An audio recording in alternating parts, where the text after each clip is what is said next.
Ok. Bueno, Bueno, lo vamos a repetir. Las características fundamentales son de que el ADN se replica, es inherente a todos los seres vivos, es capaz de almacenar información, o sea, la información para formar un individuo está contenida en el código genético, es decir, en las bases que constituyen el ADN, adenina, guanina, timina, citosina. El ADN se expresa a través de la transcripción. La transcripción no es más que la formación de ARN a partir de ADN. Y luego ese ARN, producto de la transcripción, se traduce a través del proceso de síntesis de proteína y genera polipéptidos.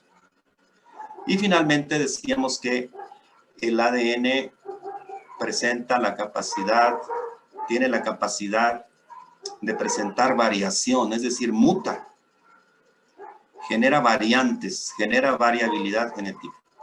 Entonces, en resumen, el material de la herencia o el material genético o el ADN, que les diremos así de manera indistinta, tiene la capacidad de autorreplicación, de almacenar información, de expresarse y de mutar, de presentar variación. ¿Ustedes piensan que el ARN presenta esas 4 características? no, No todas. no ¿Cuál le todas. faltaría al ARN? ¿Puede mutar el ARN? Sí. Sí, El COVID-19 muta cada rato, ¿no? ¿Se puede expresar el ADN? El ARN, sí. ¿Puede almacenar información el ARN? Sí. ¿Cuál es la única característica que no cumple el ARN? No se puede autorreplicar. Esa es una cualidad exclusiva del ADN. ¿Ok? Ubiquen bien esas características comparando las 2 moléculas. ¿Ok? Bueno. Vamos a revisar ahora.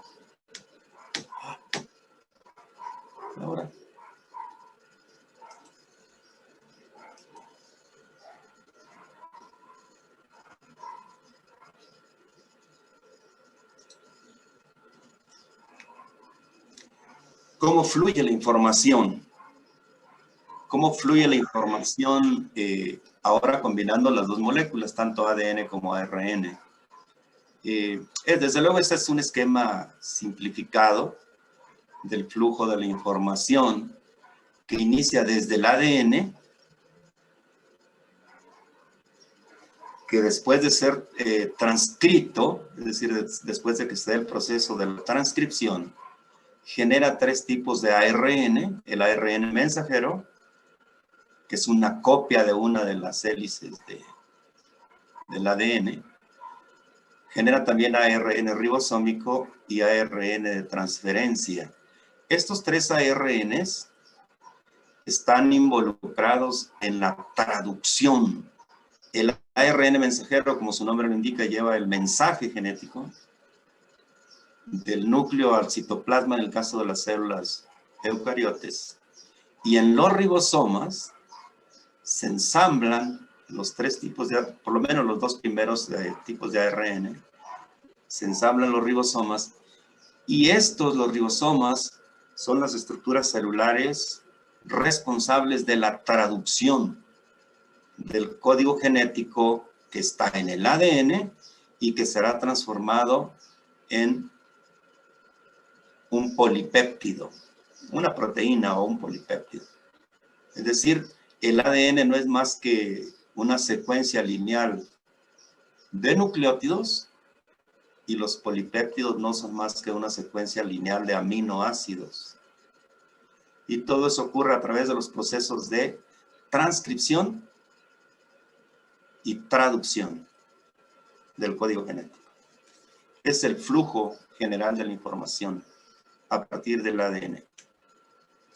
Vamos a ver unos experimentos sencillos, muy clásicos, que condujeron a demostrar que efectivamente el ADN es la molécula de la herencia. El primero es el experimento de Griffith, de 1927. Griffith demostró que Streptococcus produce transformación y puede generar algunas cosas interesantes, variantes. Miren, ese experimento les puede parecer muy sencillo, pero pues hace un siglo no podría ser así como tan sencillo, ¿no? Fíjense lo que hizo Griffith. Tomó bacterias virulentas de Streptococcus vivas, se las inyectó en los ratones y se murieron.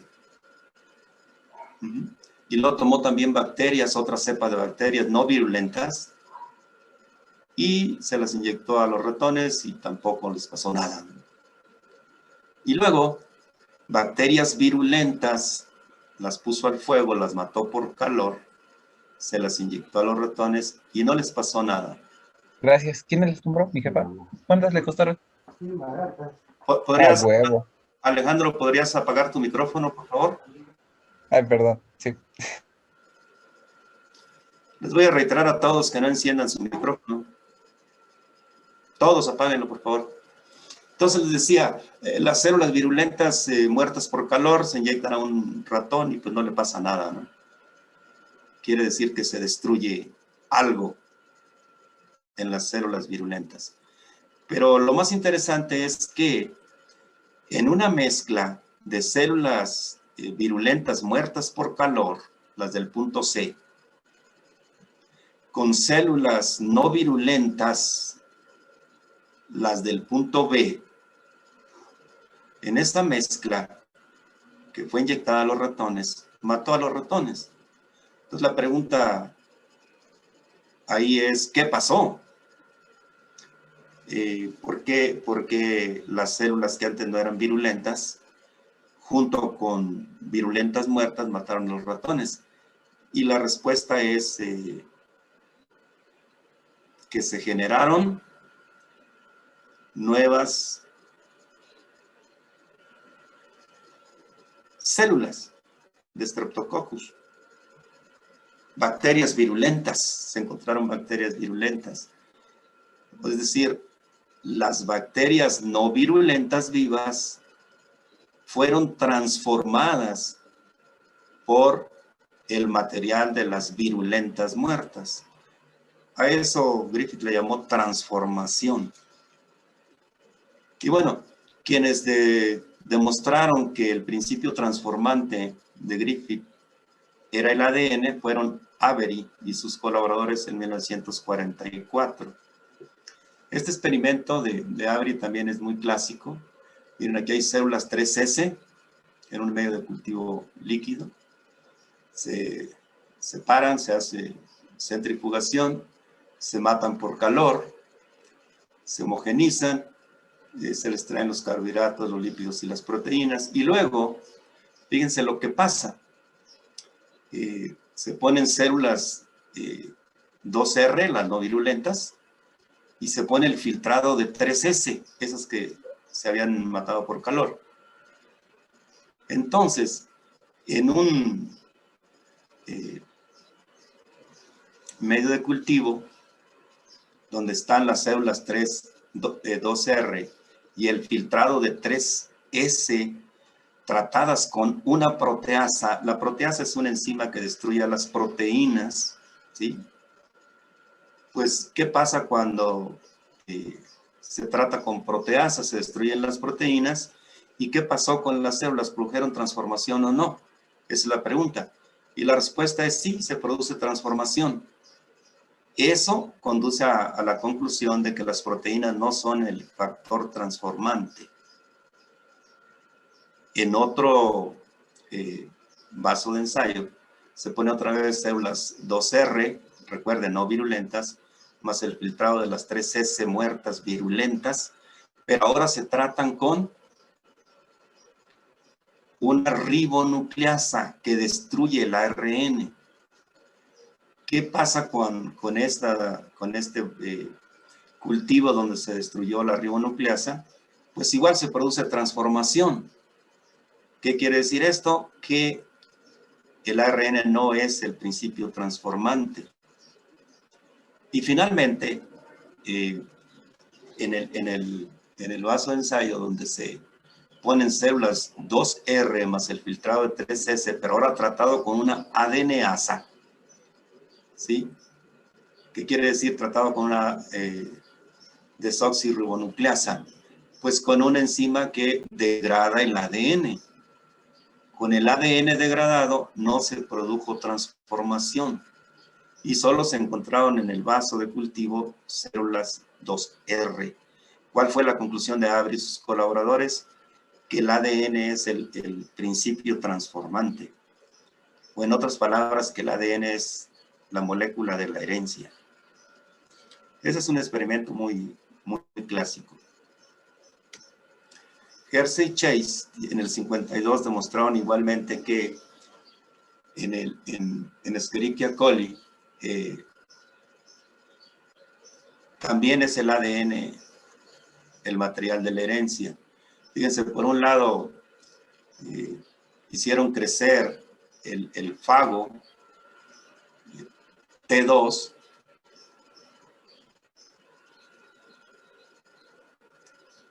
marcado con fósforo 32. ¿Por qué fósforo?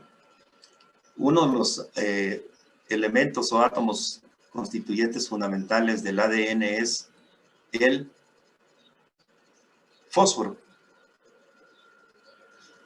Y por otro lado, azufre, constituyente fundamental de las proteínas. Entonces, adicionaron al fago de E. coli en medio de cultivo radioactivo, marcado con fósforo 32 o azufre 35, y lo que pretendían es que que el fago quedara marcado, en un caso con fósforo 32 y en otro caso con azufre 35. ¿Qué pasó con el experimento donde se marcó con azufre 35? Pues ellos observaron que al final lo que el fago, acuérdense que el fago no es más que un virus, lo que el fago inyecta a la célula de E. coli es el ADN, y afuera se quedó la estructura proteica de color verde. En este caso corresponde al azufre marcado pesado 35, radioactivo 35. Si todos recuerden, el fago solo inyecta el ADN, la proteína se queda afuera. En contraste, en el otro experimento, donde se tenía marcado el ADN con fósforo 32, lo que se introduce es el ADN, es decir, esa marca, en este caso color azul, queda adentro de la célula. Es decir, las bacterias infectadas con fagos marcados con fósforo 32, pues quedan marcadas con ese fósforo 32 que está dentro de la célula. Y eso, desde luego, produce fagos viables marcados con fósforo 32.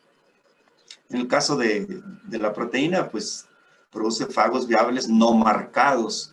¿Por qué no marcados?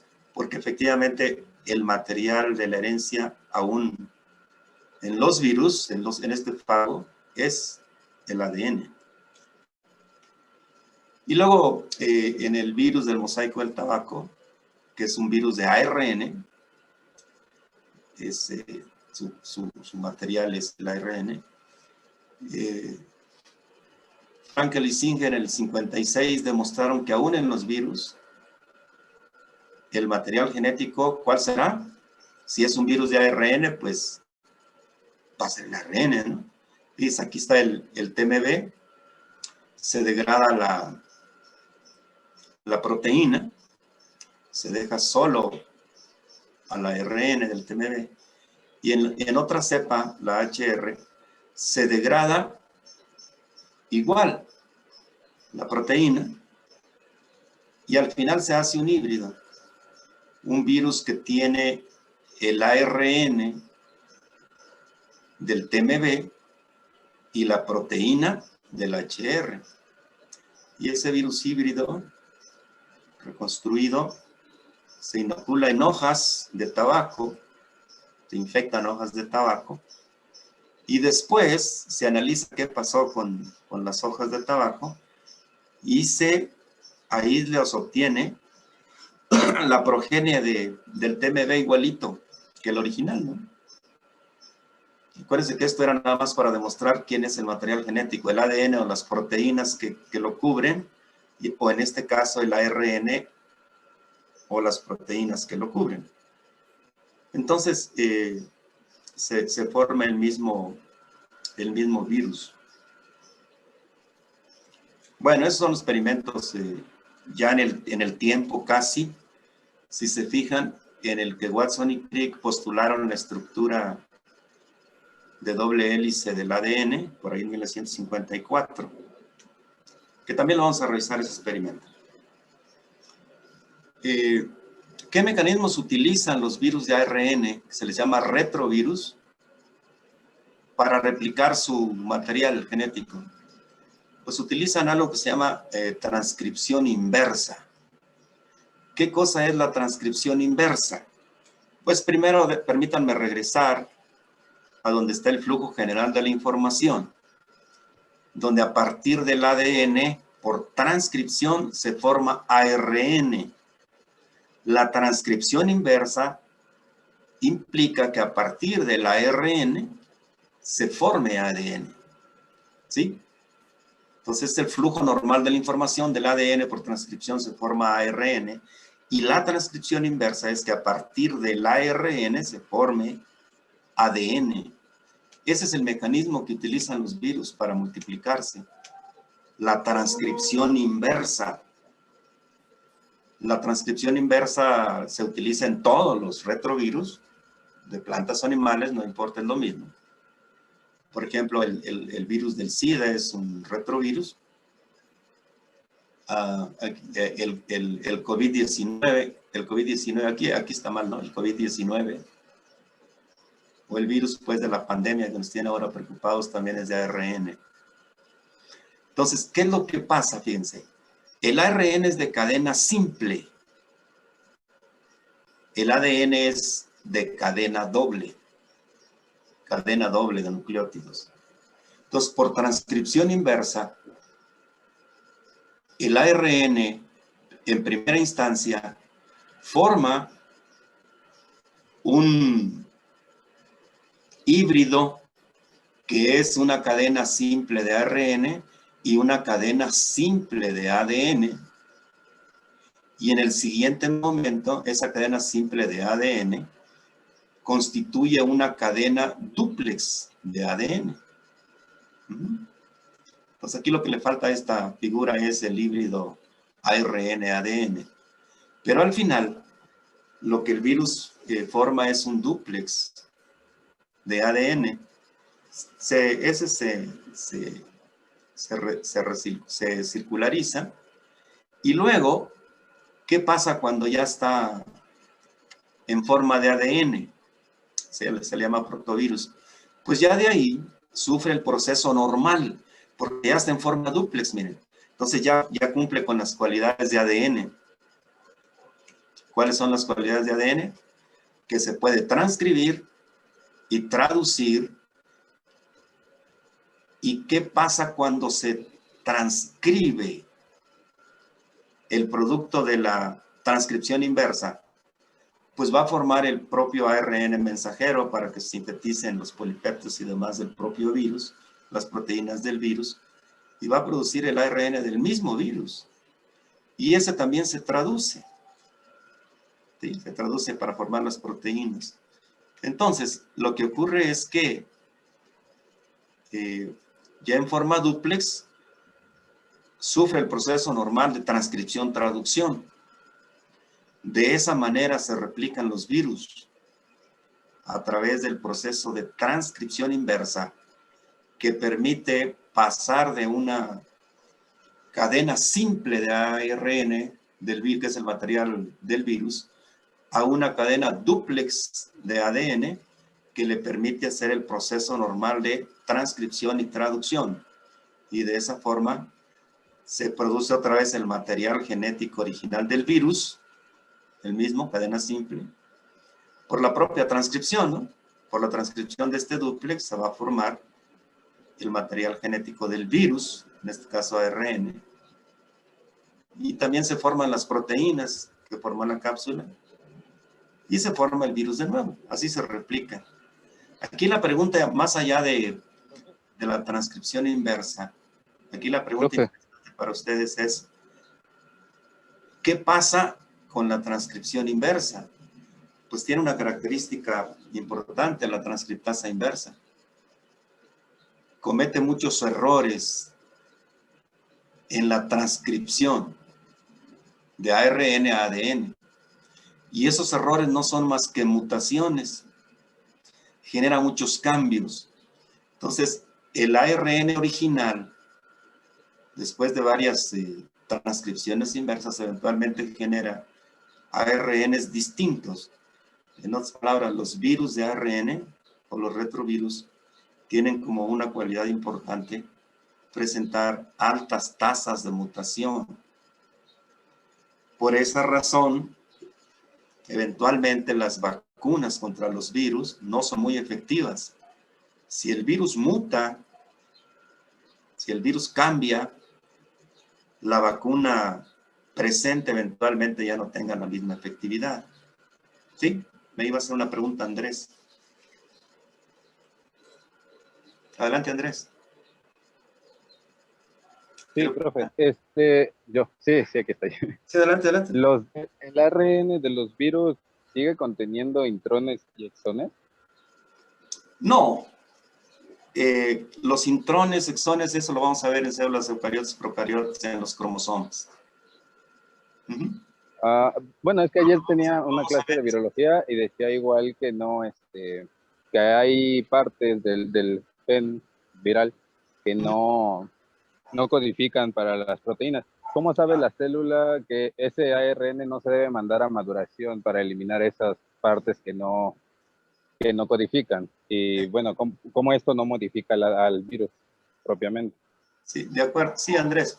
Lo vamos a ver un poquito más adelante, no te preocupes, pero hay secuencias específicas de nucleótidos que le indican a estructuras como los ribosomas dónde empezar la transcripción, dónde empezar la traducción.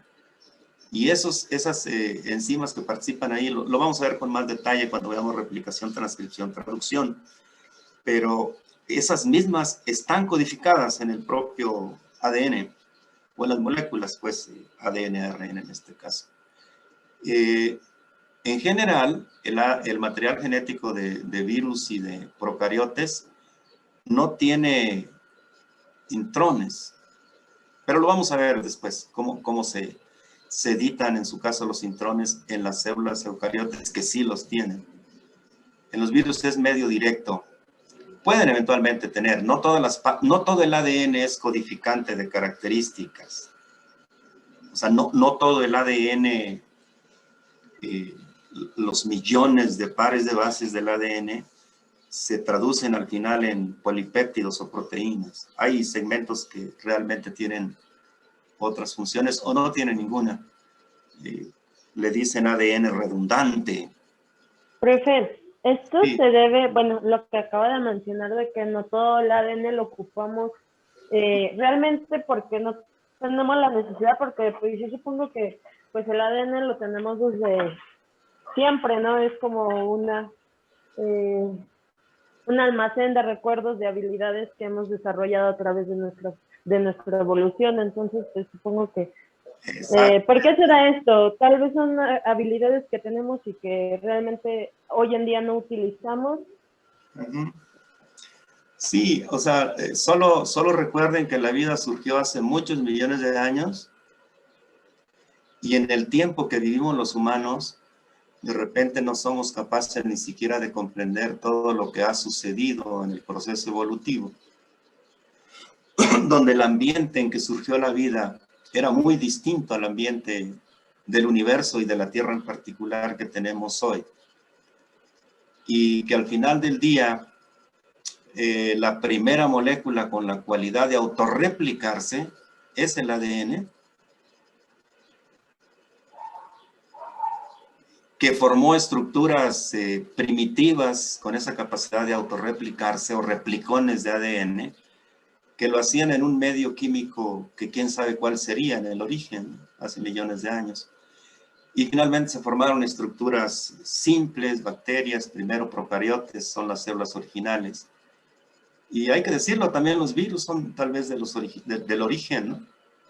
Y ya después se formaron células complejas, estructuras complejas como las células eucariotes, que tienen varios genomas. Ya se los decía que las células vegetales tienen 3 genomas. Solo por hablar de genomas. Pero imagínense todos los genes diferentes que hay en el ADN de un humano, o de un maíz o de un frijol, que servía en un momento de la historia evolutiva para algo. Pero dado que el mundo cambió y seguirá cambiando, porque el universo es cambiante, la Tierra es cambiante. O sea, cuando hablamos del cambio climático, siempre ha sucedido, no es que haya estado siempre estático, ¿no? Siempre ha sucedido. Entonces, todo ese material genético que tenemos, que les digo, se le llama ADN redundante, pero realmente lo que puede ocurrir es que ahora no le encontramos su función, o no sabemos su función. Y en muchas de las ocasiones tiene que ver con la regulación de expresión de los genes que sí conocemos, su utilidad. Pero hay muchas secuencias de los genomas que no se conoce su utilidad. Malamente alguna gente le llama ADN basura, pero pues pongámosle mejor ADN redundante, que está ahí por alguna razón evolutiva y será nuestro buffer o amortiguador de los cambios que nos esperan como humanidad en el futuro. Un tema complicado, sin duda, Stephanie. Ahí le voy a recomendar un libro bonito de genética del proceso evolutivo. Por Sí, favor. adentrarse, ¿sale? Pero es fascinante. Ahí ustedes tienen que echar a andar su imaginación. O sea, imagínense que ustedes tienen millones y millones de pares de bases, adenina, guanina, timina, citosina, que son los constituyentes del ADN. Y tienen igual millones de genes. Y muchos de esos no se expresan en nada por lo menos conocido. La pregunta es, ¿para qué los tenemos, no? O sea, ¿por qué los genes de eucariotes tienen intrones que no codifican o especifican nada? Hay muchas preguntas ahí, pero le voy a recomendar un material de genética del proceso evolutivo. Si lo quiere ver en la perspectiva de la genética de poblaciones en primera instancia, le recomiendo Stephanie. Bueno, para todos, le digo Stephanie porque ella me preguntó. Pero para todos, hay un libro muy bonito de genética del proceso evolutivo de Dovzhansky. ¿Podemos apagar el micrófono, colegas? A ver, sí, Stephanie, Dovzhansky. Sí, gracias, profe. Búsquense el libro de genética del proceso evolutivo de Dovzhansky, por favor. Está precioso. Y ahí se van ¿cómo le diría? Se van a emocionar con lo que puede hacer el ADN en ese contexto del proceso evolutivo. Recuerden, la evolución tiene que ver con cambios, desde luego en el ambiente, sin duda, pero también con cambios en el ADN. O sea, el ADN muta, cambia, varía. El ambiente cambia, el material genético cambia, y la interacción de esas dos cosas genera la evolución, sobre todo si le ponen como presión de selección alguna vivencia o condición ambiental particular. Lo vamos a ver también un poquito eso, Stephanie, para todos. Cuando veamos la parte de genética de poblaciones, si ustedes gustan ahí, enfocaremos también un poco hacia genética del proceso evolutivo. Claro, nosotros vamos a ver genética de poblaciones para lo que nos interesa, que es el equilibrio genético de las poblaciones, migración o su desequilibrio, migración, mutación, selección deriva para generar nuevas variedades de plantas. Pero en esencia el fundamento es el mismo que del proceso evolutivo. ¿Sale que vale? Bueno, vamos a ver un poquito de la química de los ácidos nucleicos, sus componentes básicos. Ya se lo saben, esto es solamente un recordatorio. Los ácidos nucleicos están constituidos por bases nitrogenadas, bases púricas o pirimídicas, guanina, adenina, que son de anillo doble, citosina, timina y uracilo de anillo simple. Y bueno, ustedes ya saben que la diferencia entre el ARN y el ADN no es más que la sustitución de la timina por el uracilo, en el caso del ARN. Y que están involucradas también dos tipos de azúcares, la ribosa, para el caso del ARN, y la desoxirribosa en el ADN, más un grupo fosfato. Eso, o sea, bases nitrogenadas, azúcares y grupos fosfato, son los constituyentes químicos fundamentales de los ácidos nucleicos. Los componentes básicos de los ácidos nucleicos. Miren, aquí está la citosina, uracilo, timina. ¿Ya vieron la diferencia entre el uracilo, que es parte constitutiva del ARN, y la timina, que es del ADN? Pues no es más que un grupo metilo que se cambia por un hidrógeno, ¿no? ¿Qué más cambió? ¿Qué más cambió? ¿Quién me dice qué más cambió en esa estructura? Son cambios pequeños, ¿no? Y bueno, la guanina, la citosina, la guanina y la adenina son iguales tanto en el ARN como en el ADN. La ribosa y la desoxirribosa, pues la única diferencia es que en el carbono 2 del azúcar, en el caso de la ribosa está un OH, y en el caso de la desoxirribosa está un hidrógeno, o sea, desoxi. Le falta un oxígeno, pues por eso se llama desoxi. ¿Vale?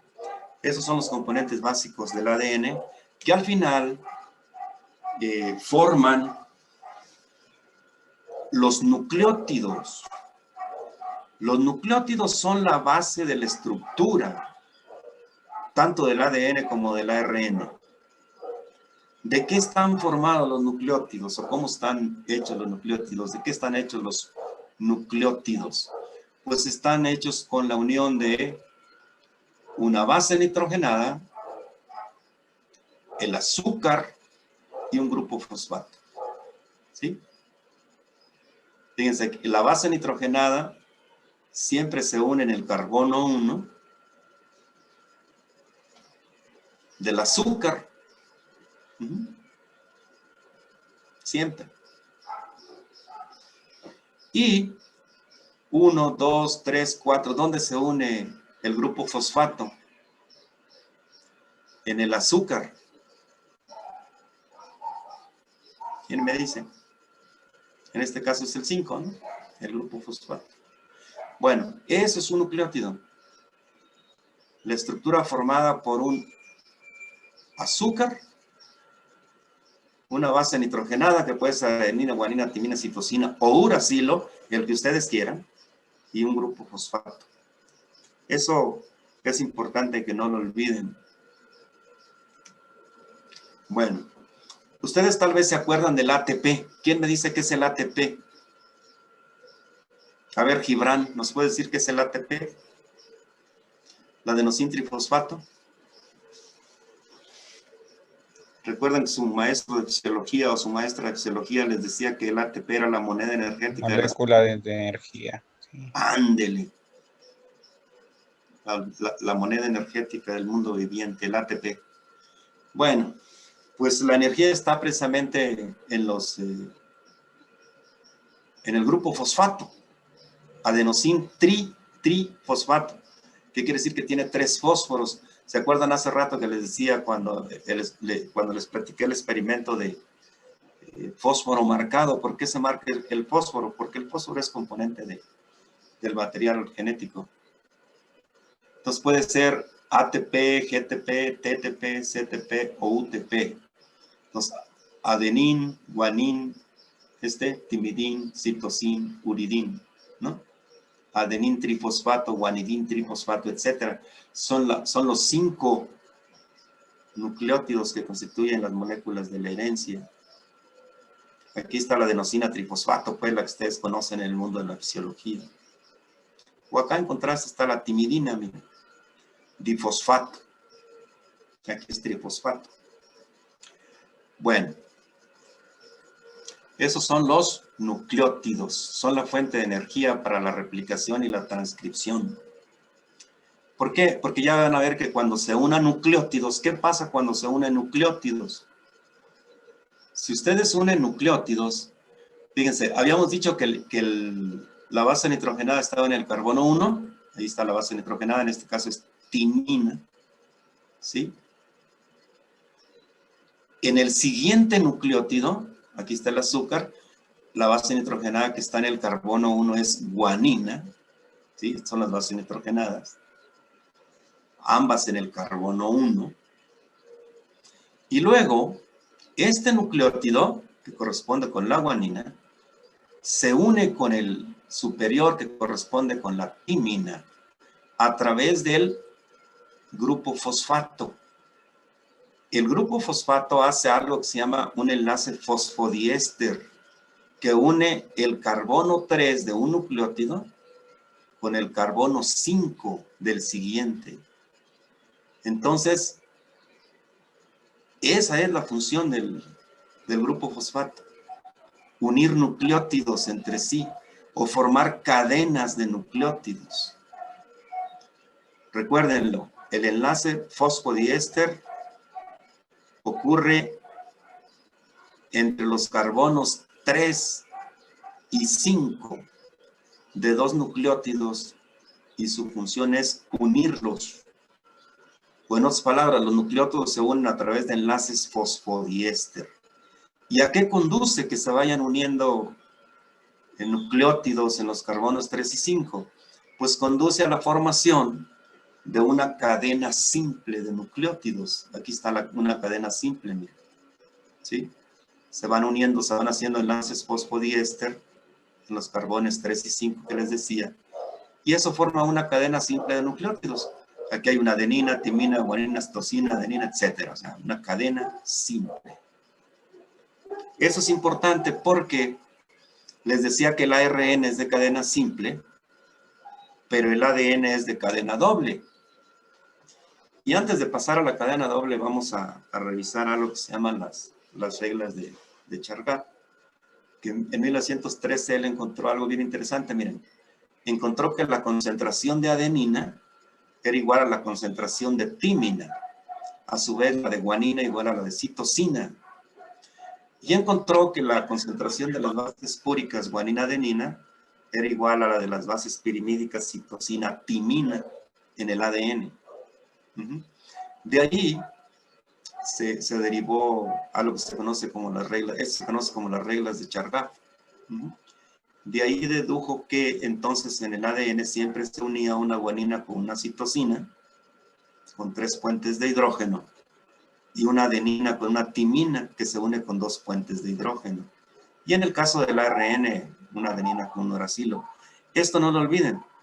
Esta es la especificidad del apareamiento de las bases nitrogenadas del ARN y el ADN. No lo olviden. ¿Por qué?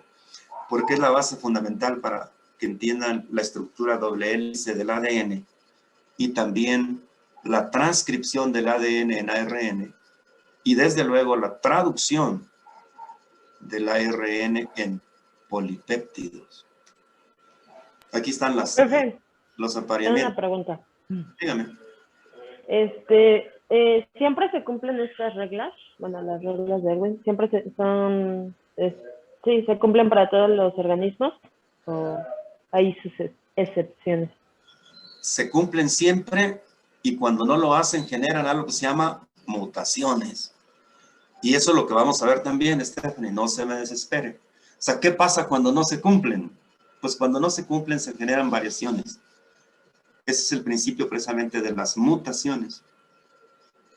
Porque una guanina no se puede unir con el 5-bromouracilo y genera emparejamientos desiguales. En otras palabras, no siempre. Por muchas razones, lo vamos a ver en el tema de mutaciones. Me recuerda su pregunta cuando vamos ahí, ¿sale? A ver, Sí, ahorita son profe, gracias. las moléculas que constituyen el ADN, ARN.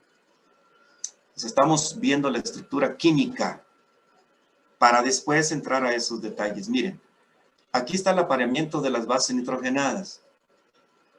Cómo se une una adenina con una timina a través de 2 puentes de hidrógeno. Y cómo se une una guanina con una citosina a través de 3 puentes de hidrógeno. Supongo que ustedes recuerdan en su clase de preparatoria de química de qué se tratan los puentes de hidrógeno. Si no, pues denle ahí una revisada. Estos son los enlaces fundamentales para el ADN. La especificidad del apareamiento de las bases nitrogenadas. Esto nos va a servir para entender la estructura doble hélice del ADN.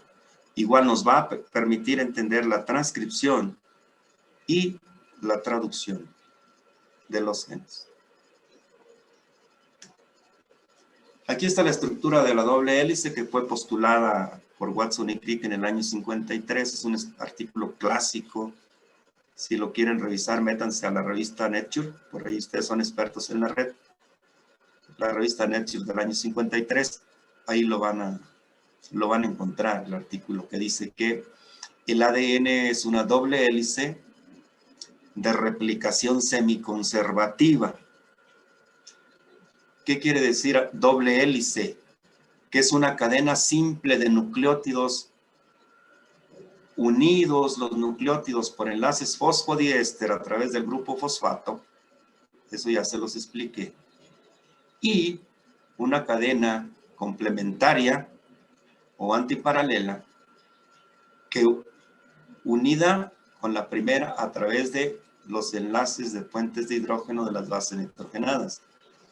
Es decir, siempre que haya una timina en esta cadena, en la cadena complementaria habrá una adenina. Siempre que haya una guanina, por 3 puentes de hidrógeno se unirá una citosina. Y así. Si hay una citosina en la cadena original, en la complementaria hay una guanina. Entonces, esa es la estructura del ADN. Una doble hélice de replicación semiconservativa. Aquí la particularidad, o tal vez el hecho que condujo a Watson y Crick a postular la estructura del ADN, de la doble hélice, pues, fue acomodar las cadenas simples de manera antiparalela. Fíjense bien que la cadena de la izquierda corre en sentido 3,5, es decir, está el extremo 3, el carbono 3, pues, libre en el inicio, y al final está el carbono 5. Entonces, corre en sentido 3,5. Y la antiparalela, ¿cómo corre? Si lo ven de arriba para abajo, también corre en sentido 3,5. Pero es antiparalela. Nótense que el azúcar está volteado, que tiene el oxígeno para abajo. ¿Sí? Este cambio de poner la complementaria antiparalela fue lo que le permitió a Watson y Crick emparejar o que fuera razonablemente posible la unión química de los enlaces de puentes de hidrógeno timina, adenina y guanina, citosina. Pero en fin, esa es la estructura. Recuerden, la doble hélice de replicación semiconservativa. ¿Y cuál es la estructura del ARN en contraste? Pues el ARN no es más que producto de la transcripción del ADN. También puede ser material genético de los virus, ya lo vimos. Es una cadena simple. Esa es la particularidad del ARN. Es una cadena simple. Eventualmente puede formar dúplex o híbridos con el ARN a través de la transcripción inversa que ya les dije. Pero en general, el ARN es de cadena simple lineal. Y bueno, vamos a ver algo que es importante en la expresión de los genes, que es el ARN de transferencia. El ARN mensajero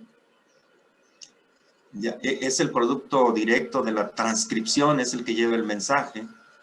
el que contiene el mensaje genético. Y bueno, esa es una cadena lineal. El ARN es una cadena lineal. El código genético está hecho con base en codones. Codones. ¿Qué es un codón? Un codón no es más que un triplete de bases nitrogenadas. 3 bases nitrogenadas. Bueno, pues esa relación de un codón y su complemento, un anticodón, es lo que permite el proceso de la traducción del código genético que contiene el ARN mensajero. Acuérdense que el código original está en el ADN. El ARN solo es producto de la transcripción de ese ADN. Entonces, la unión codón-anticodón del ARN mensajero y del ARN de transferencia, esta es la estructura del ARN de transferencia, es el adaptador codón-anticodón. Fíjense cómo si el codón es una guanina, una citosina y una adenina, en el anticodón, por la especificidad del apareamiento de las bases nitrogenadas que ya les dije, tendríamos una citosina, una guanina y un uracilo. Acuérdense que estamos hablando de... ¿Qué cosa? ARN, ¿no? Bueno. ¿Cómo se replica el ADN? Ya decíamos que en el 53 Watson y Crick postularon la estructura doble hélice del ADN y también la replicación semiconservativa. ¿Qué quiere decir replicación semiconservativa? Quiere decir que el dúplex original o el ADN original de un cromosoma, cualquiera,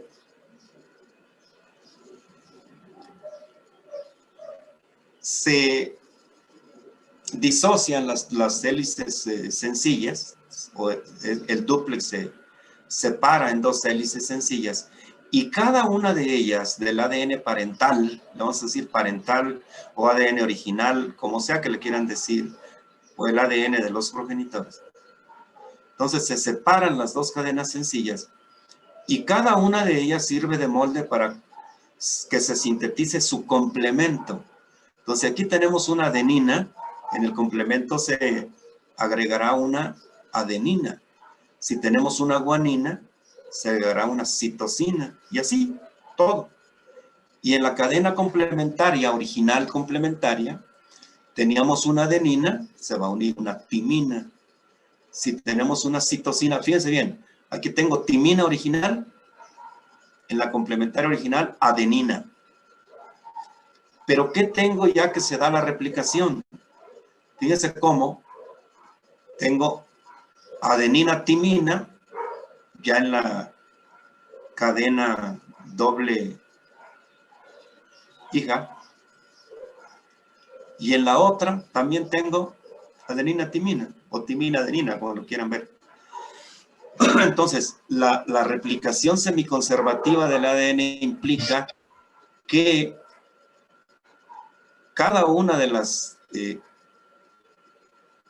hebras simples sirve de molde para sintetizar el complemento y al final se generan 2 dobles hélices. Pero ¿cuál es la particularidad de las 2 dobles hélices? Si la replicación es semiconservativa perfecta. La particularidad es que tendrán la misma secuencia de pares de bases. En otras palabras, tendrán la misma secuencia de nucleótidos entre ellas y la misma de la secuencia original. Fíjense aquí, la secuencia original era timina en la cadena simple roja y en la otra adenina.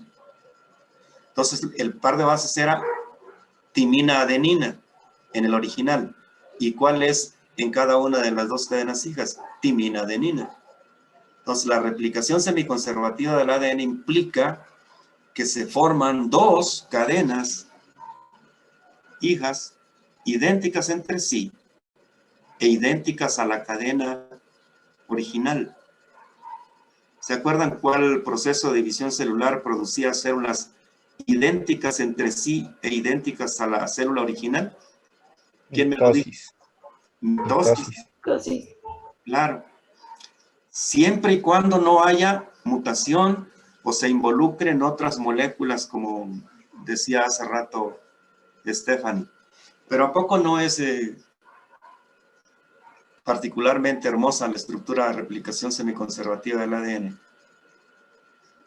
Es interesante, ¿no? O sea, imagínense ustedes que ustedes tienen un cromosoma de su papá y un cromosoma de su mamá. Tienen dos. Pero supóngense que este es el de su papá. Cuando ustedes, sus células entren en mitosis, pues van a seguir generando cromosomas iguales, ¿no? Si no hay mutación. Si es mitosis, todas sus células tienen un cromosoma de su papá y un cromosoma de su mamá. Igualito, sin cambio. Pero ¿qué pasa cuando hay el proceso de reproducción en células sexuales? Cuando hay meiosis.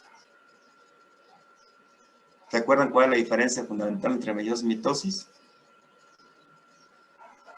Que unas son 2N y otras 4N. Bueno, la mitosis tiene el número cromosómico, ciertamente la meiosis lo reduce a la mitad. Si parten de un diploide, pues la mitosis mantiene la diploidía y la meiosis genera células haploides. Bueno, no olviden la replicación semiconservativa del ADN. Cada cadena simple sirve de molde para sintetizar su complemento. Después veremos con más detalle el proceso bioquímico. A mí me importa que no olviden esto. Que hay variación genética en el, ¿cómo se llama? En la meiosis. En la meiosis hay variabilidad. Así es, Alejandro. Entonces, recuerden, ¿qué le van a heredar a sus hijos? ¿Su cromosoma original que les heredó su papá? ¿O le van a heredar una secuencia de ese viejo ADN ancestral con una nueva? Es para viejo con una nueva. Claro, una vieja con una nueva, ¿no? Alguien me preguntaba en una de las clases, no recuerdo cuándo, ni recuerdo quién me preguntó de ustedes, que cuál era la diferencia entre clon, que decía que son genes idénticos, y variedad, que decía que son genes iguales, ¿no? No recuerdo quién me preguntaba. Si Yo le pregunté algo así, pero era algo de genoma de clon. Y genes igual. Cuando estábamos revisando los tipos de variedades, que dijimos que había variedades clon y variedades línea, ¿recuerdan? Y en la definición de variedades clon dice: todos los individuos tienen genes idénticos. Y en las variedades línea decía: las variedades líneas son genotipos homocigotes puros que tienen iguales, cuyos genes son iguales. ¿Y cuál es la diferencia entre iguales e idénticos? En genética se llama idénticos por ascendencia. ¿Qué quiere decir idénticos por ascendencia? Que son copia fiel, todos, de un mismo gen ancestral, de una misma secuencia de nucleótidos ancestral. Todos. O sea, todos vienen de la misma secuencia de nucleótidos o del mismo gen, pues. Y todos los individuos de un clon, todos los genes de un clon, en todos los individuos de un clon, son copias fieles de los genes ancestrales, de la planta original que dio origen al clon.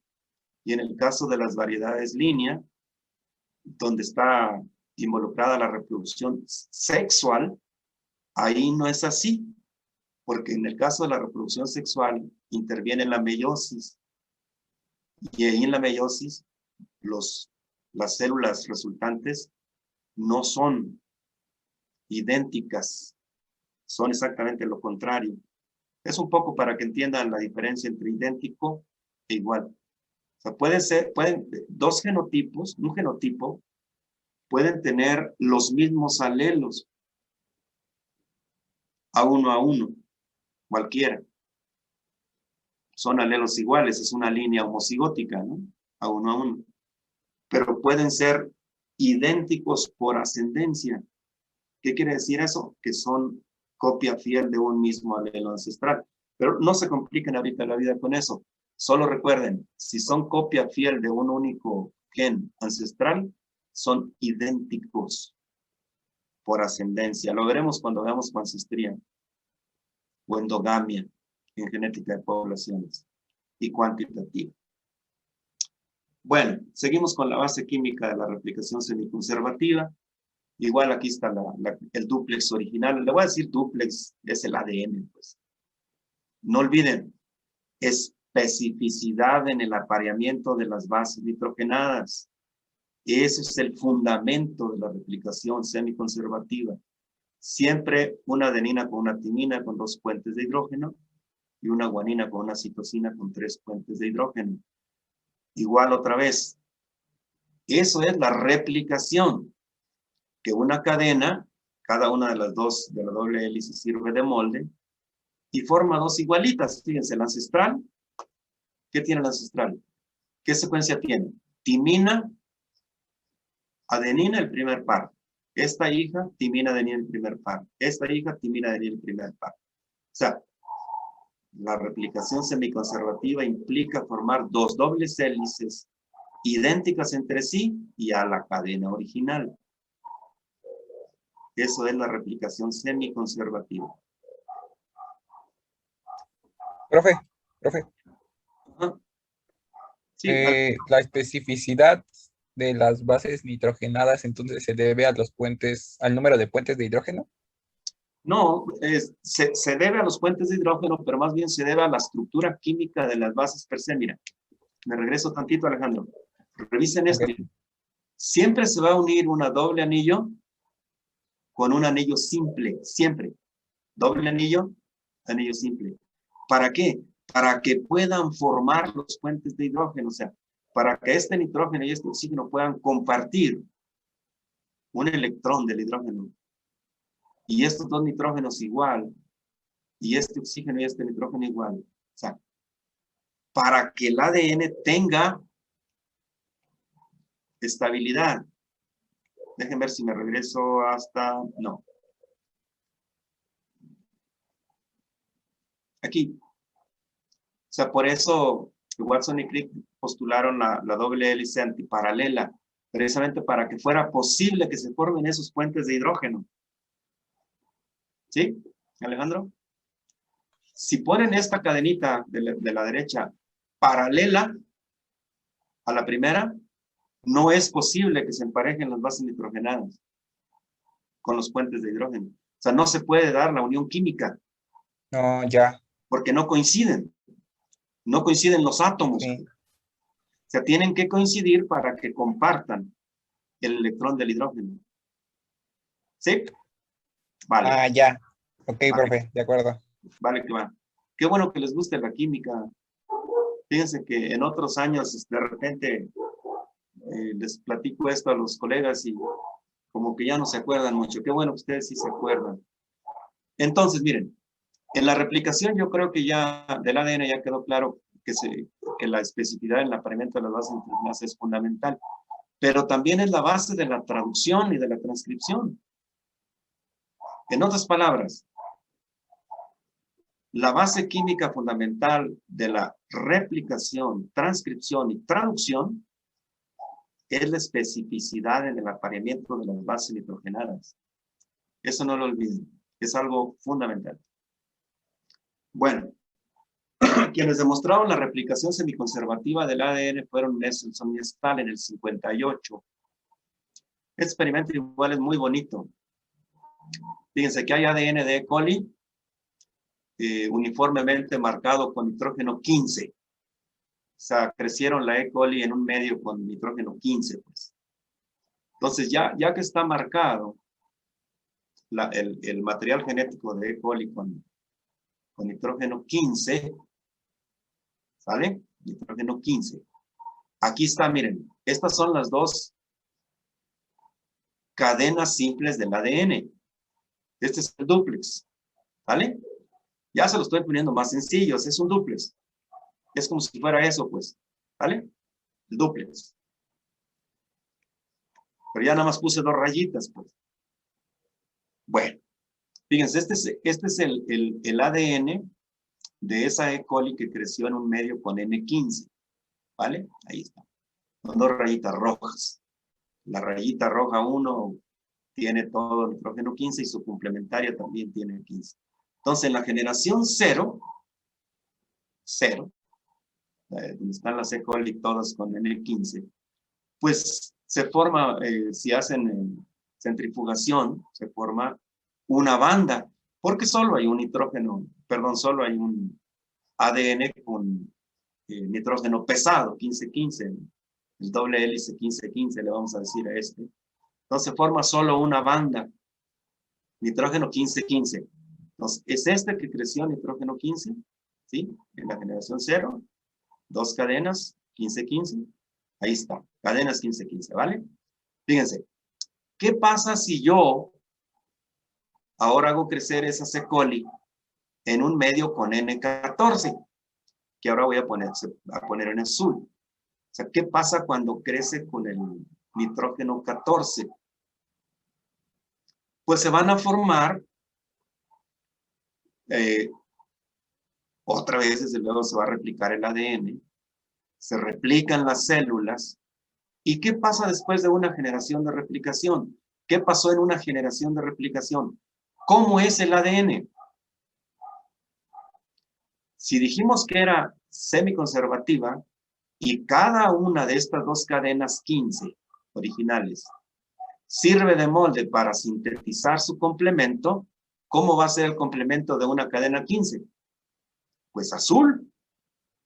Entonces el ADN, después de la primera generación, va a ser un ADN híbrido 15-14. 15-14, ¿no? Y hacen la centrifugación y va a generar una banda 15-14. Si hacen una segunda generación, vuelven otra vez a crecer esas células en un medio con nitrógeno 14. ¿Cómo eran las células originales que hay aquí en esta generación 1? Son 15-14, ¿sale? Y ahora, esas 15-14, ¿a qué les van a dar origen? Estoy aquí, miren, en la generación 2. Ese experimento es bello, muy bonito. Si lo entienden, ya entendieron todo el asunto del ADN. Fíjense, estoy aquí. ¿Cómo son las E. coli de aquí de la generación 2? Ya dijimos que son 15-14, como aquí. Ahora, si lo hago crecer en medio 14, esta 15, ¿cuál va a ser su complemento? Pues va a ser una 14, ¿no? Entonces, unas células van a ser 15-14. Y ahora, esta 14, ¿cuál va a ser su complemento si la hago crecer en medio 14? Pues va a ser 14-14, ¿no? Entonces, después de la generación 2 se van a formar dos bandas. Una 14-14, o ligera, y una 15-14. Ajá, y acá están, miren. 15-14 la más pesada y 14-14 la ligera. Si hacen otra generación, una tercera generación, ¿ustedes me pueden decir qué va a pasar? Va a salir una 15-14 y una 14-14, pero más 14-14 que la 15, porque va a haber más genoma del 14. Exactamente, miren, se va a formar una doble hélice 15-14, y a partir de aquí, esta daría un 15-14, ¿no? Esta daría 14-14, esta 14-14, y esta 14-14. O sea, se van a formar 3/4 de moléculas 14-14 y 1/4 de moléculas 15-14. ¿Vale? Entonces, ¿qué va pasando con la proporción de moléculas híbridas 15-14? Se va a ir reduciendo las 15-14 y las 14-14 se van a ir incrementando. ¿Sí? Este experimento de Mendelssohn y Stahl es el experimento clásico que demostró que el ADN efectivamente se replica de manera semiconservativa, como lo postularon Watson y Crick en el año 53. Es un experimento bonito, ¿no? Búsquense por ahí el artículo si gustan, de Mendelssohn y Stahl. Y también el Watson Crick. Bueno, ¿quién me dice qué hora es? 10:27. 10:27. Sí, Me profe. imaginaba porque ya casi terminamos. Sí. Bueno, miren, vamos a dejarlo aquí. Ya no nos da tiempo de ver la replicación y la recombinación del ADN. O sea, ahora vamos a empezar ya de manera más específica cómo se da la replicación semiconservativa del ADN. Aquí les pregunto, ¿a ese nivel está bien? No voy muy rápido, ¿sí me entienden? ¿Les parecen interesantes esos experimentitos? ¿Les sirven para apropiarse de los conceptos? ¿Para entender los conceptos? ¿Cómo la ven? ¿Así vamos bien? Sí, profe. Sí, profe. Nada más en maestro. unas partes luego sí como que se va medio turbo, pero sí, ya con los experimentos Sí, se va entendiendo bien. sí, es cierto, Alejandro. A veces uno va medio rapidito porque yo asumo que esto ya lo vieron en su curso de bioquímica. Yo les he rogado a los profesores de bioquímica que les den una unidad de la bioquímica del ADN y sí lo hacen algunos, otros no.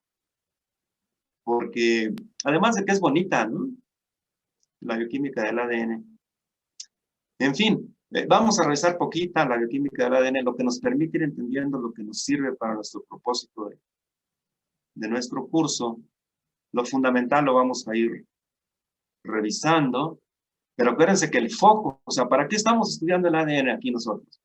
Para dos cosas fundamentales. Una, para entender la fuente primaria de la variabilidad genética, que son las mutaciones génicas, o sea, los cambios en el ADN, los cambios heredables en el ADN. Y para entender también la tecnología del ADN recombinante y su aplicación en la biotecnología. Para eso estamos revisando la bioquímica del ADN. Dicho esto,